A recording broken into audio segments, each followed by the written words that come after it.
السلام علیکم ناظرین محترم، ہمارا آج کا موضوع ہے کبوتر کے بچے۔ ایک اعرابی اپنی آستین میں کچھ چھپائے ہوئے حضور صلی اللہ علیہ وآلہ وسلم کی خدمت میں حاضر ہوا اور کہنے لگا، اے محمد صلی اللہ علیہ وسلم، اگر تو بتا دے کہ میری آستین کے اندر کیا ہے تو میں مان لوں گا کہ واقعی تو سچا نبی ہے۔ حضور نے فرمایا، واقعی ایمان لے آؤ گے؟ اس نے کہا، ہاں واقعی ایمان لے آؤں گا۔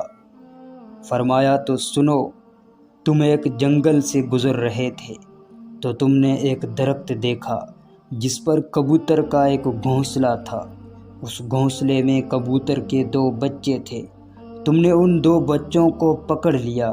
ان بچوں کی ماں نے جب دیکھا تو وہ ماں اپنے بچوں پر گری تو تم نے اسے بھی پکڑ لیا، اور وہ دونوں بچے اور ان کی ماں اس وقت تمہارے پاس ہے اور اس تمہاری آستین کے اندر ہے۔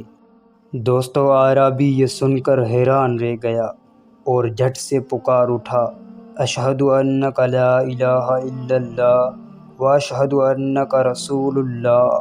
عزیزو دوستو، ہمارے حضور صلی اللہ علیہ وآلہ وسلم سے کوئی چیز پنہاں نہ تھی، اور ایک اعرابی بھی اس حقیقت کو جانتا تھا کہ جو نبی ہو وہ غیب جان لیتا ہے، پھر جو برائے نام پڑھا لکھا ہو کر حضور کے علم کو تسلیم نہ کرے وہ جاہل اور اب الجاہل ہوا یا نہیں۔